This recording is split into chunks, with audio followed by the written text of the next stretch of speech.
Welcome, dear students, to a new episode of English for the second prep stage under the supervision of the Ministry of Education.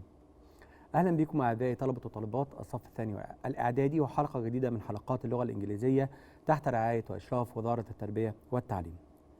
We have finished explaining the units of this term, the last or the previous episode.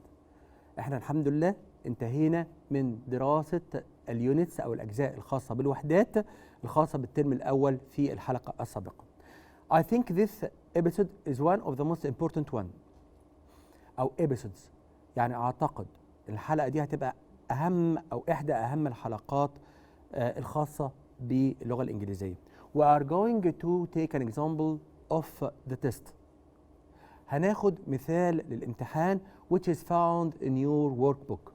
والمثال ده موجود عندك في الورك بوك to train what is the form of the exam علشان نتدرب ايه هو شكل الامتحان و how to answer it ازاي نبدأ نجاوب. Let's begin our episode. تعالوا نبدأ مع بعض الحلقة بتاعتنا. Revision. The first thing we are going to explain how to answer the end of the term practice which is found in your workbook. هنعرف ازاي هنجاوب على الامتحان الموجود في نهاية الترم الخاص بالورك بوك بتاعك. First there is a listening text. في البداية بيبقى فيه قطعة استماع. I'm going to read the same way the teacher is going to read it in the exam. المدرس هيدخل عليك في الامتحان، حضرتك تبقى قاعد هو بيقرا القطعة و you are listening and answering. انت بتسمع without seeing من غير ما تشوف عشان ما تقراش وبتسمع المعلومات then you answer according to listening طبقا للاستماع. I'm going to read each sentence twice like the way in the exam. هقرا كل جملة مرتين زي طريقة الامتحان بالظبط. Concentrate with me. ركز معايا. آية is 13 and lived in a village in India. آية is 13 and lives in a village in India. Her father is a street food seller and her mother is a shop worker. Her father is a street food seller and her mother is a shop worker. They have to work every day. They have to work every day. So Aya must stay at home to look after her younger brothers and sisters. So Aya must stay at home to look after her younger brothers and sisters. Then, when her parents come home from work, Aya goes to school in the evening. Then, when her parents come home from work, Aya goes to school in the evening. Aya always goes to school in the dark. Aya always goes to school in the dark, but she loves her lessons and always listens to her teachers carefully. But she loves her lessons and always listens carefully to her teachers. Today the girls are learning about how to look after plants and trees. Today the girls are learning about how to look after plants and trees. Aya always feels very tired when she got home, but she is grateful for being able to learn. Aya always feels very tired when she gets home, but she is grateful that she for being able to learn. That is the text, the listening text. You have to listen, then answer the questions in the paper of the question. Let's try to answer the questions. What is Aya's father's job? What is Aya's father's job? Try to remember. Is he a shop worker, or it doesn't say, or a street food seller, or a teacher? بالنسبة للقطع والد آية كان شغال إيه؟ Let's think. That's right. It's a street food seller. بائع طعام متجول. The second sentence. Why must آية stay at home every day؟ لآية يجب أن تبقى في المنزل يوميا. Did you remember؟ Did you remember؟ هل أنت تذكرت لآية لازم تقعد في البيت؟ To work or to study or to plant trees or to look after her brothers and sisters. عشان تعتني بأخواتها وأخواتها. يبقى that's right. To look after her brothers and sisters. Okay. The third question. Where does آية have to go in the evening? Where does آية to go in the evening? آية بتروح فين في المساء؟ To school, to the shops, to her teacher's house, or to a park. بتروح المدرسة ولا بتروح المحلات ولا لمنزل معلمتها ولا للحديقة؟ آية goes to school. آية بتذهب لمدرسة ليلية. Okay. Another sentence or question. How does آية feel when she gets home? كيف تشعر عندما تعود إلى المنزل؟ آية feels tired but grateful, angry, sad or hungry. آية feels that's right, tired and grateful. تشعر بالتعب في نهاية اليوم but she is grateful to be able to study أو to learn.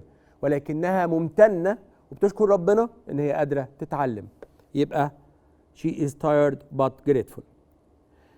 That is the first question. ده أول سؤال. ده listening text اللي هو قطعة الاستماع. Another question.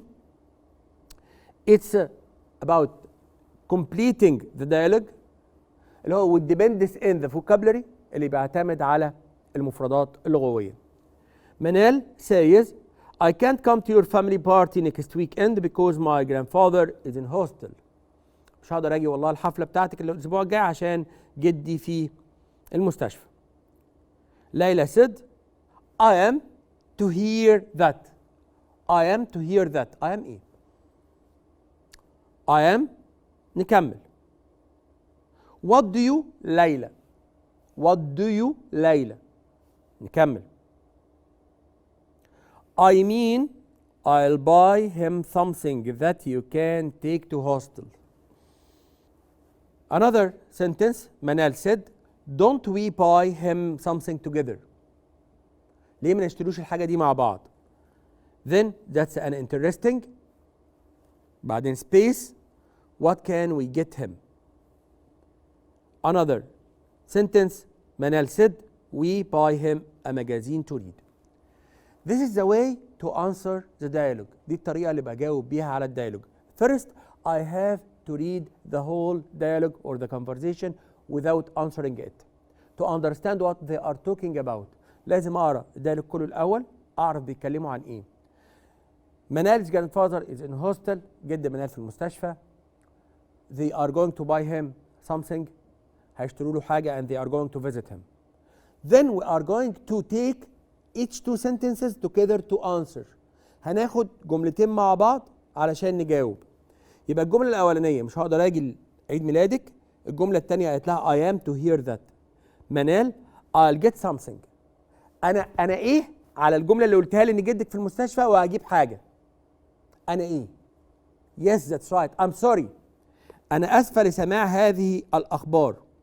يبقى I am sorry to hear that. متأسفة جدا على سماع أخبارك السيئة عن جدك المتعب في المستشفى. وبعدين قالت لها إيه بقى؟ I'll get something. أنا هجيب حاجة معايا. إيه I'll get something دي؟ فمنال قالت أو asked her سألتها وقالت What do you إيه قصدك بكلمة I'll get something؟ يبقى what do you mean؟ قصدك إيه؟ طب عرفت كلمة قصدك دي منين؟ Look with me. The other sentence. ليلى said I mean. ليلى قالت أنا أقصد. يبقى أساسا في السؤال في كلمة مين. يبقى هنا what do you mean؟ ماذا تعنين أو ماذا تقصدين؟ قالت لها أقصد إن أنا هشتري له حاجة تاخديها معاك المستشفى. منال made a suggestion. عملت اقتراح وقالت لها don't we buy him something together. وفي اكسبريشن كده للاقتراح لسه قايلينه in the previous episode. قايلينه في الحلقة اللي فاتت. لماذا لا نقوم بكذا؟ اكسبريشن على بعضه. في كلمة don't we بس ببدأ بكلمة why don't we. لماذا لا نقوم بشراء الهدية معا؟ قالت لها that's an interesting أو good، دي فكرة جميلة. ده good إيه؟ idea، فكرة جيدة. what can we get him؟ نشتري له إيه؟ قالت لها we buy him. in the question what can we get him؟ نقدر نشتري له إيه؟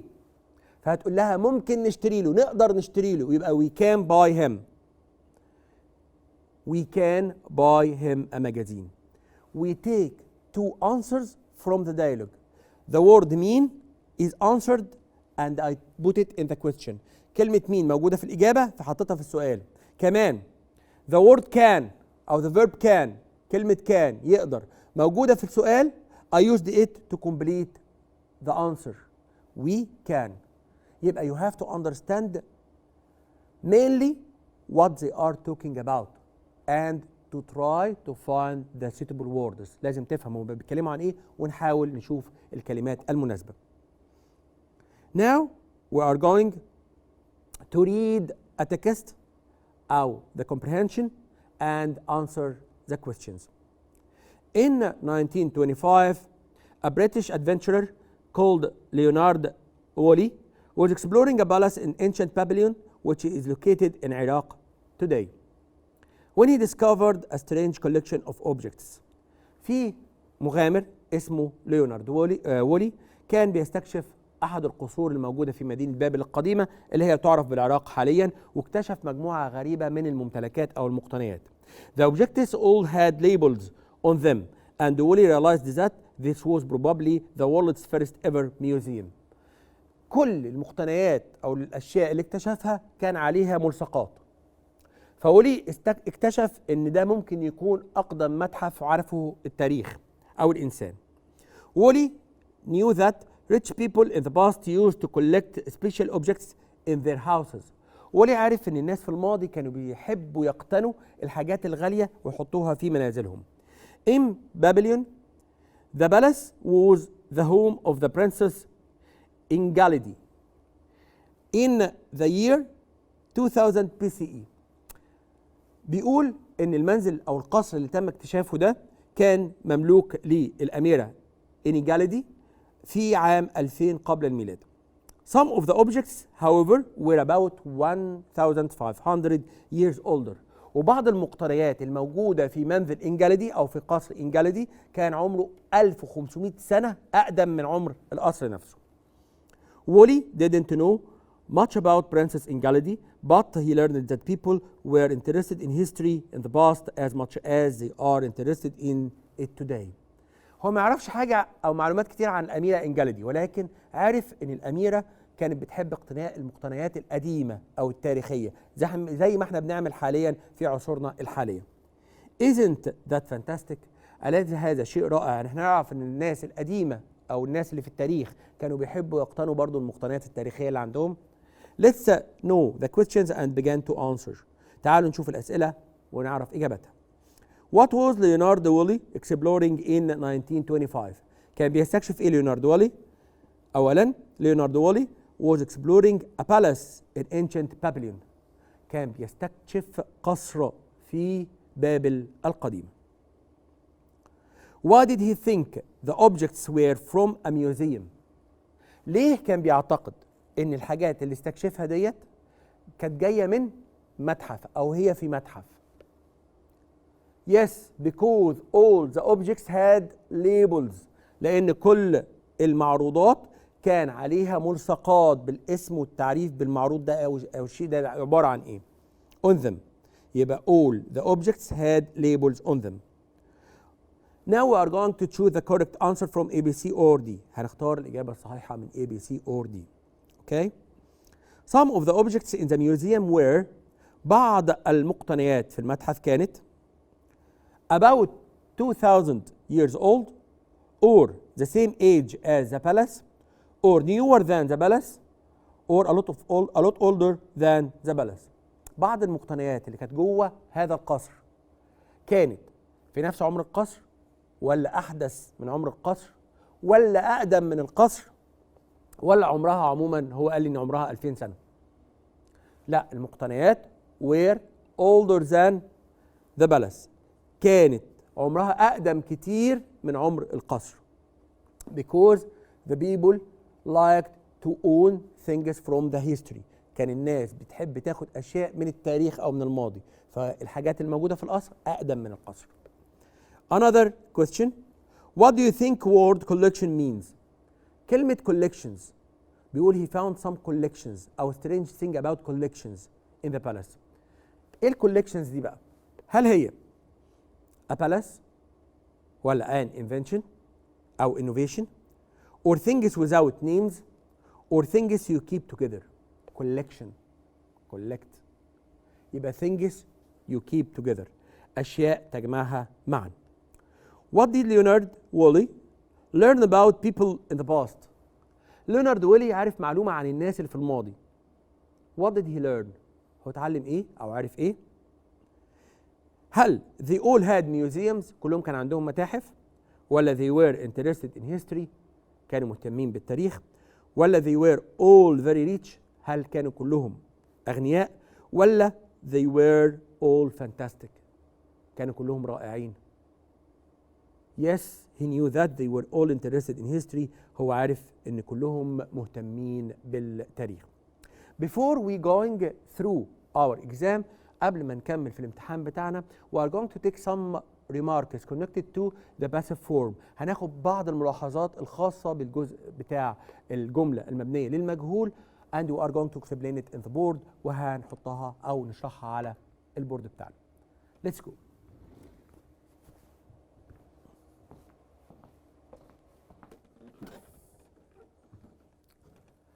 As we said, we have learned about the passive form in the last episode. زي ما قلنا احنا اتعرفنا على شكل مبني المجهول في الجملة أو في الحلقة السابقة. The passive form is formed from unreal subject. معناه ايه الunreal subject؟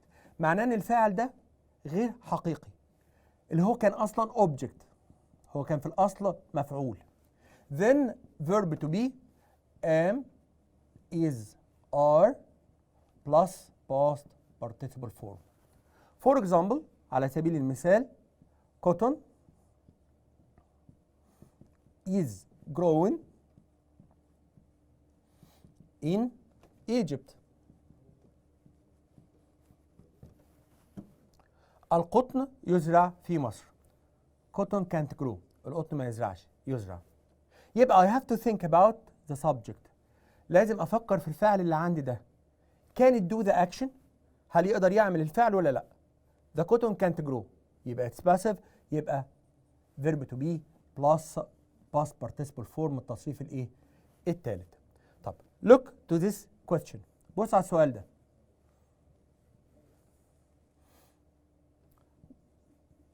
When plants watered. When the question article بيقول لي does do are did. For the first side of this question أول ما أشوف السؤال ده فبقول when بعدها فعل مساعد is followed by assistant verb يبقى do does did or are. But this is a subject. لازم أفكر في الفعل اللي عندي. If it is a normal sentence or a question لازم أفكر في شكل الجملة. الفاعل ده هل هو فاعل حقيقي ولا كان مفعول؟ البلانتس can't water النباتات ما ينفعش تروي نفسها. It's watered. يبقى هنا الجملة passive أو question ده passive. I can't choose does or do or did. It's are. يبقى when are plants watered in the early in the morning يعني هي تروى صباحا. Another example.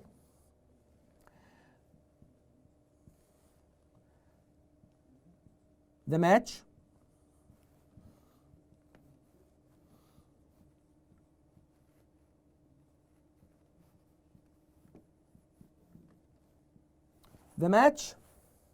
shown on TV هل don't doesn't didn't or isn't. It's passive form. الجملة من المجهول. الماتش لا يعرض. الماتش أو المباراة تعرض. يبقى هنا the match isn't shown. يبقى if it is normal sentence جملة عادية am is are past participle form. If it is question I begin with am or is or are and the subject الفاعل اللي هو غير حقيقي وبعدين plus past participle والتصريف الثالث. And in the negative form في الجملة المنفية بختار am not isn't or aren't plus past participle ومعاها التصريف الايه الثالث. Let's continue our episode. تعالوا مع بعض نستكمل الحلقة بتاعتنا.